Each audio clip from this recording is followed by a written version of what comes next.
new wife, new babe. So what's good, TMG fam? It's your boy L, and I'm back with another reaction. How y'all feel? Welcome back to the channel. Salute. Why do I feel like I got crumbs on me, man?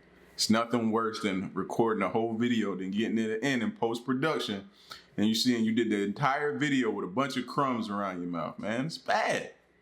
It is what it is, man. We family at this point. You know what I'm saying? But anyway, man, I be having fat people problems, bro. I do. I really do. I got those problems, man. I just crushed the apple pie, bro. That was so good. Like going down the grocery store in that frozen aisle and coming past one of those boxes of Dutch apple pie. It takes everything in me to get out of that store, bro. Seriously. But anyway, man, listen. The next video we get into is the 7 most disturbing and haunting Instagram posts ever, bro. And when it comes to social media, man, we gotta do better. We have got to do better, bro. We gotta detach ourselves. And you hear me say we, because myself included, bro. The attachment that we had, it's like a drug, and we are strung out, man. We are literally crackheads for social media. We need that daily hit. We chase that high every day. And for some of us, it's the first thing we do when we wake up in the morning. We open our eyes and we grab our phone. We gotta like detach a little bit from that, man. You know what I'm saying? But we see some crazy things on there. Crazy things on social media, bro. So we're gonna check this out and see what some of these crazy, disturbing, and haunting posts ever, man. You're new to the channel, subscribe. Let's go.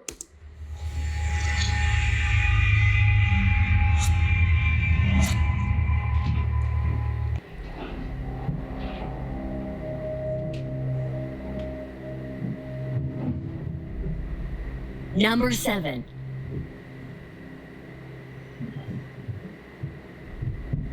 A young, globe-trotting couple plunged to their deaths in California's Yosemite National Park, not long after posting a warning about engaging in risky behavior when traveling. Vishnu Viswanatha, 29, and Meenakshi Murthy, 30, died on October 25, 2018, after falling from Taft Point, a popular overlook at the park that does not have a railing, and their bodies were recovered by park rangers on October 29th.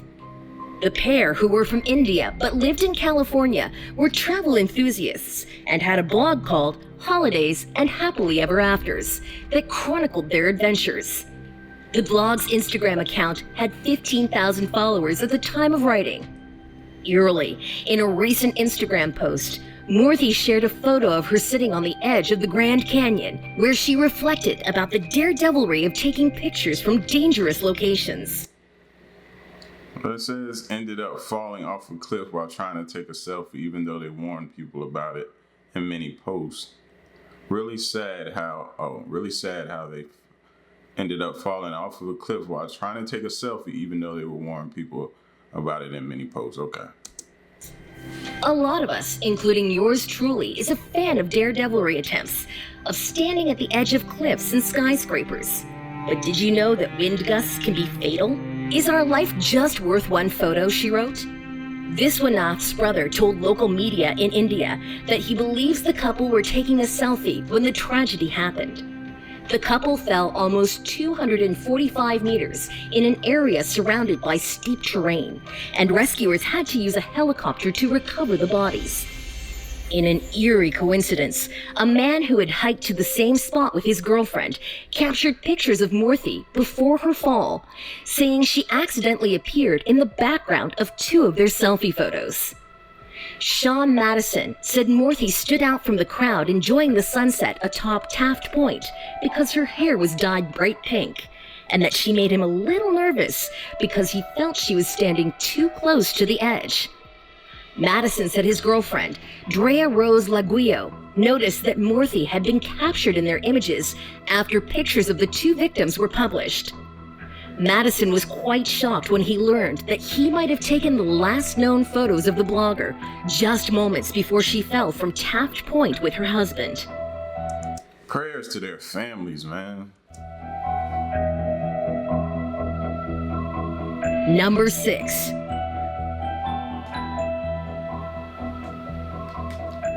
before we get to that one, man, I told y'all before we starting to see more of this, bro. Remember the dude with the trains who was taking a selfie trying to get close to the train and the train ended up hitting him?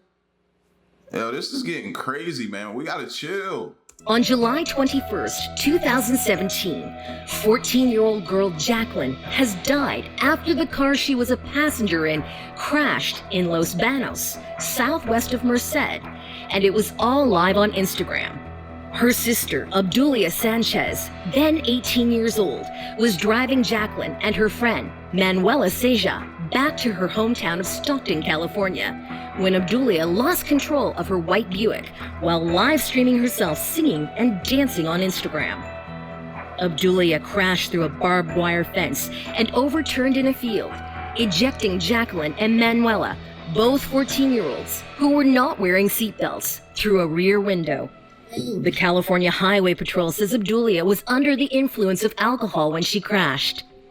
Jacqueline Sanchez died at the scene, and Manuela injured her leg. Obdulia recorded the entire thing, filming herself over her sister's bloodied body, apologizing and begging her to wake up. Come on, man. When does it stop, bro? That's not something that needs to be displayed on social media. Like standing over your sister. Why do you feel the need to post that at a time like that? Instead of trying to get some help, maybe you could have possibly revived her.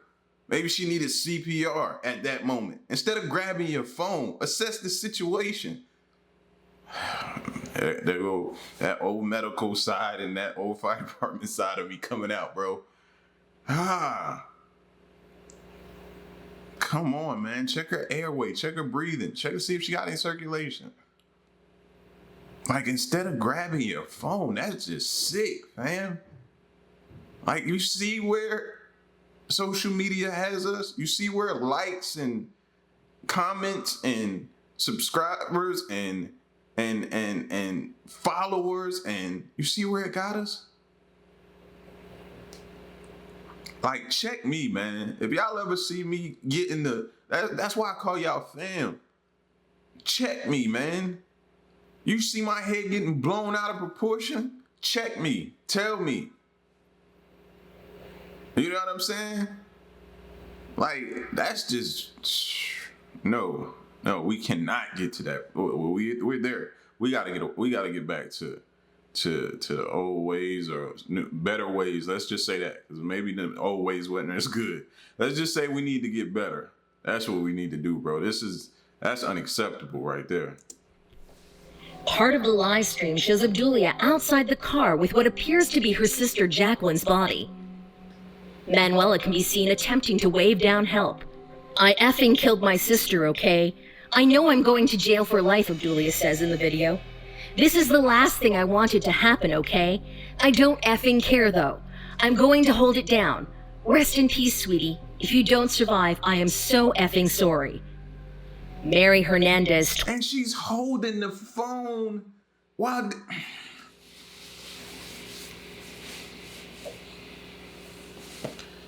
This pissed me off.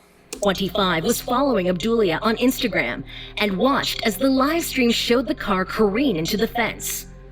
Disturbed by what she saw, Hernandez said, "There are so many people that are on my Snapchat that I see driving on their phone. I hope that this video makes people think twice about what they're doing in their car." Sergio Ramos Estrada, a cousin, told NBC News the teens were preparing for a quinceañera, a special 15th birthday celebration, when the accident happened. Obdulia was sentenced after pleading no contest to gross vehicular manslaughter, DUI, and endangering a child. She's smiling in the courtroom, bro. Like, who is this woman? Like, she just smiling. You just killed your sister. Like, and I'll be honest with you, bro. That's why I've been so skeptical, and maybe they call it smothering your kids, but I be skeptical about letting my kids ride with people. You know what I'm saying? Like, because I don't know if I could take it, somebody telling me or placing that phone call that my kid is no longer. You know what I'm saying? And I just don't trust everybody's driving. Everybody's not paying attention. They're not focused on the road. They're not watching out for everything. They too busy on Snapchat or taking a selfie or on a video call with somebody. You know what I'm saying? Like, my children are a prized possession to me, bro. So you can't replace them. Number 5.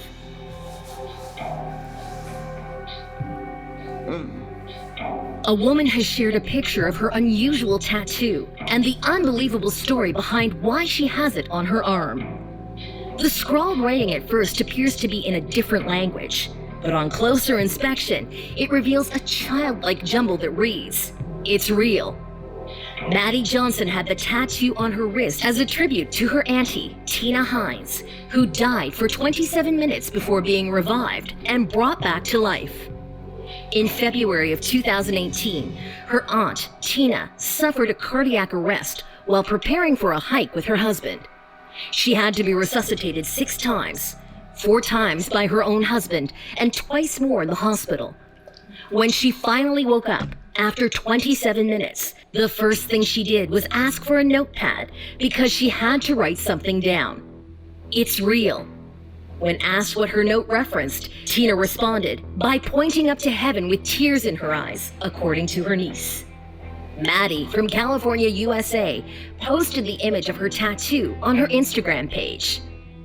A 2013 study on the phenomenon, published in the Journal of Proceedings of the National Academy of Sciences, found that high levels of brainwaves present in rats at the time of their deaths may help explain the vivid experiences described by near-death survivors.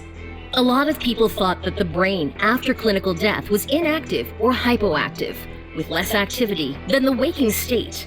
And we showed that this is definitely not the case, said Dr. Jimo Borjigan, who led the study. If anything, it is much more active during the dying process than even the waking state. Number 4.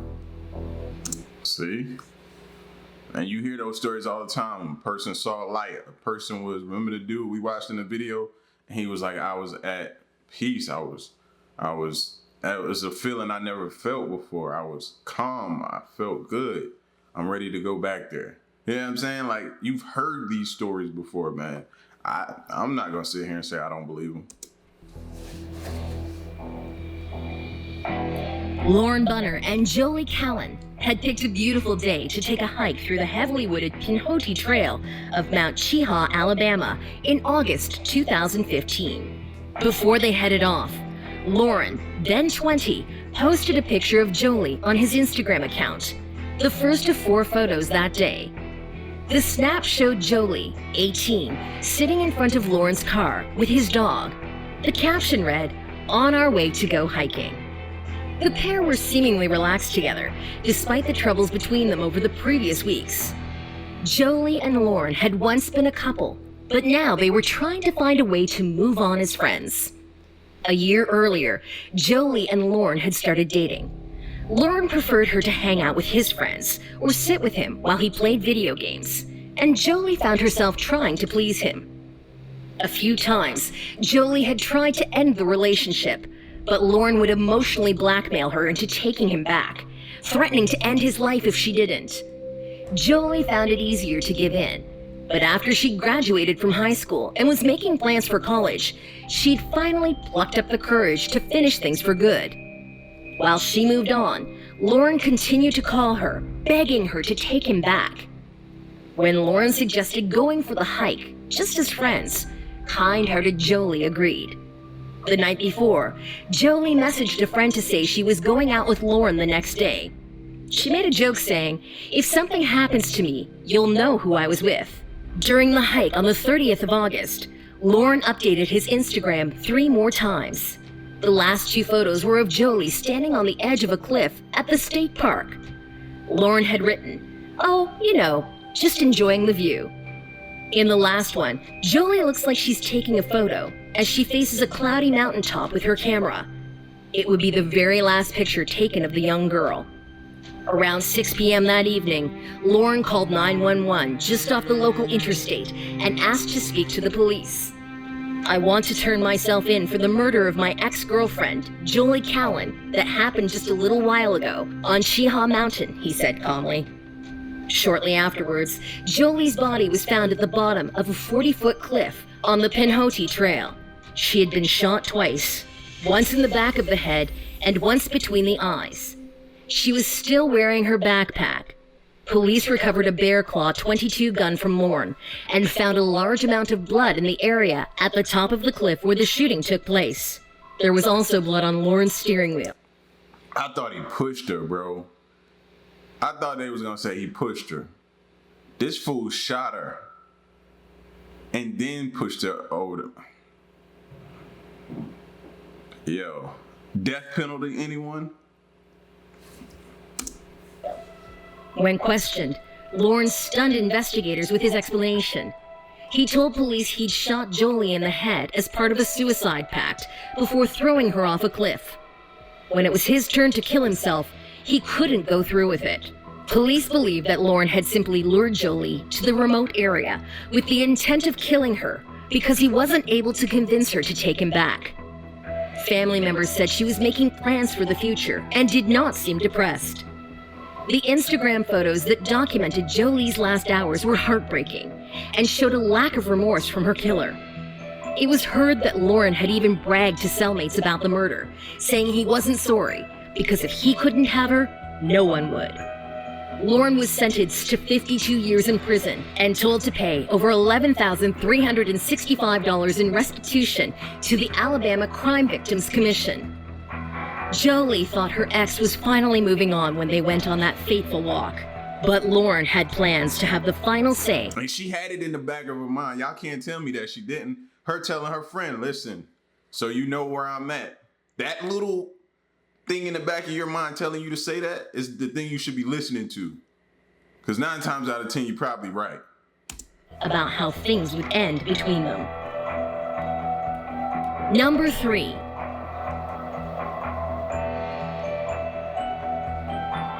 Rapper XXXTentacion appeared to predict his own sudden death in Miami in an eerie, unnerving Instagram live video months before his untimely demise. The 20-year-old rapper, whose real name was Jesse Onfroy, was leaving a motorcycle shop in Fort Lauderdale shortly before 4 p.m. when 2 men in a dark-colored SUV shot and killed him in an apparent robbery. Police in Broward County said XXXTentacion was one of the world's most popular young rappers. He was taken to hospital, where he was pronounced dead on June 18, 2018. The rapper often goes on Instagram Live to talk to his fans, while encouraging them to stay positive and do good, despite his controversial image. The 20-year-old... Yeah, I remember they were showing in the video, man. I just refused to watch it, man. I didn't want to see that. I just didn't want to see that, man. You want to, for me, I just be wanting to remember people, and you know what I'm saying, in a positive. I don't be wanting to see that. People would be posting that around like people want to see that, and then you don't think about the family. They might not have made it to the scene yet. Now y'all posting this all around. Like, that really gets me right there. Star was in the process of turning his life around, and in that weekend was planning to host a charity concert in his community. In his last Instagram Live video, XXXTentacion spoke about his fears of dying too young, but says he will at least know that his music and his message will live on. If I'm going to die or ever be a sacrifice, I want to make sure that my life made at least 5 million kids happy, or they found some sort of answer or resolve in my life, regardless of the negative around my name, regardless of the bad things people say to me. XXXTentacion told his fans. XXXTentacion has been battling depression and often raps about his struggles in his music. In 2018, he released a single titled Sad, which became a massive hit among the young fan base in hip-hop. Do not let your depression make you, he said in the clip. Do not let your body define your soul. Let your soul find your body. Your mind is limitless. You are worth more than you can believe. All you have to do is dream. This is not the first time XXXTentacion has discussed the topic of death on social media. When I die, play Fredo at my funeral, he wrote on Twitter in February 2014. This was a reference to his friend, rapper Fredo Santana. Santana died on January 19th, 2018, at the age of 27. He was young, man, so young. So full of life, so much life ahead of him, bro. Taken way too soon, you know? And X death, I think it woke a lot of people up. You know what I'm saying? Him, it was another one. His name escapes you. Mac Miller. Yes, that was another one. Woke a lot of people up, man, and started, you know, getting people to kind of change for the good a little better. You know what I'm saying? But they also got to stop speaking death. Start speaking life, man. Start speaking life into yourself. It cringes me sometimes to hear people talk so much about death, man. Speak life. Speak life. Ever since the Notorious B.I.G. death, man, that's something that always bothered me. You know, because he had the album Ready to Die, and it was, you know what I'm saying? It just was eerie. Number 2.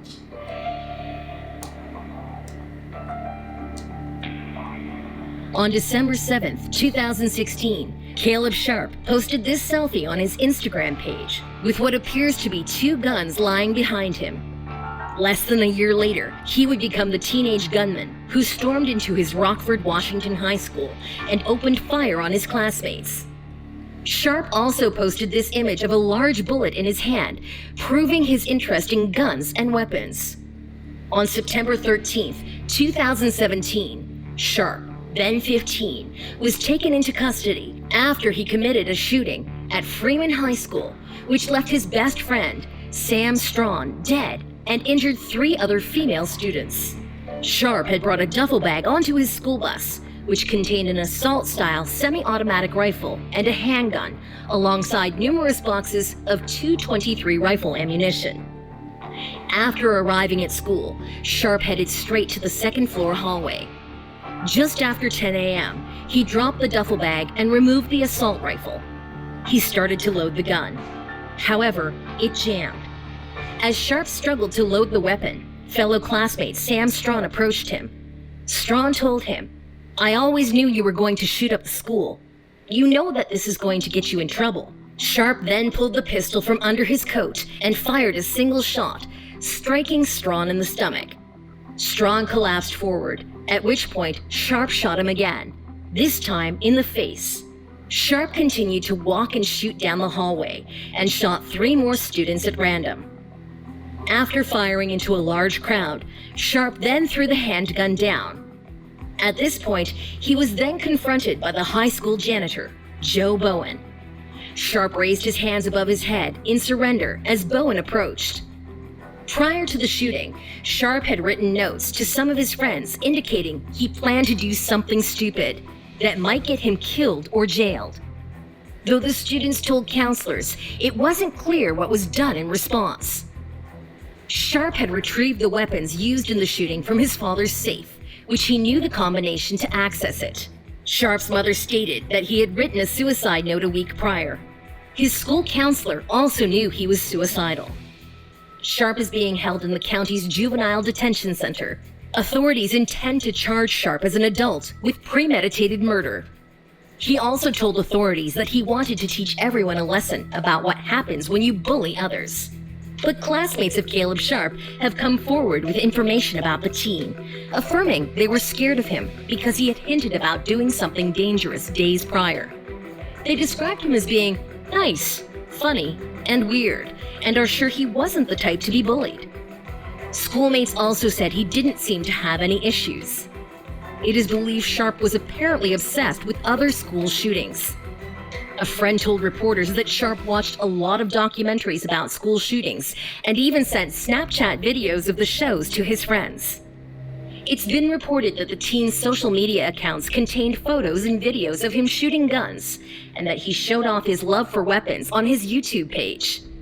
That also signals that he had access to weapons. Sharp's social media accounts also showed that he was a fan of the Joker and the show Breaking Bad. Jeez, bro. Like, man, and the whole time I'm thinking, when the gun jam, I'm thinking somebody knock him out, somebody hit him, or everybody at least disperse, get up out of there. But his friend walked right to him, right up to him. Man, condolences to those families, bro. And I was just hearing the other day, I think it was a shooting in, what was it, Tennessee and Nashville, something like that. Like every now and again, you hear about these school shootings, and then when you hear one, immediately after that, you hear about a copycat who did the same thing.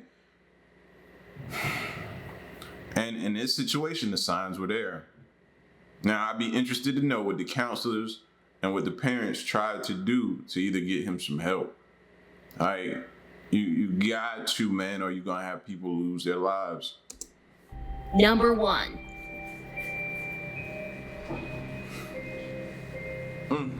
On Sunday evening, August 6, 2017, 17-year-old Carter Christensen posted a selfie on Instagram.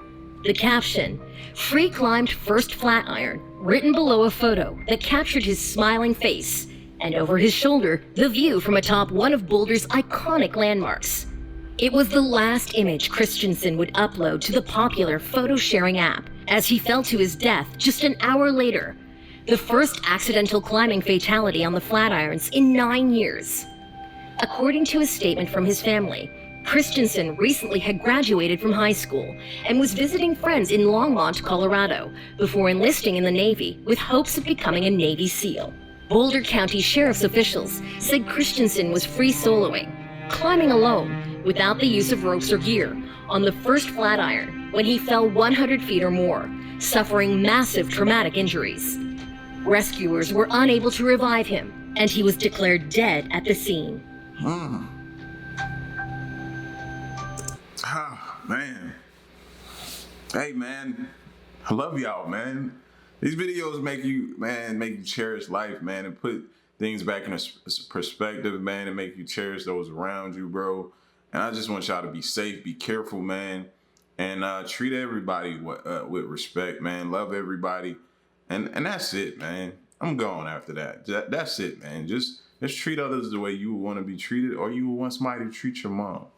Do that for me. Go the extra mile. Do that for me, please. It's your boy L. To the next reaction, I'm out.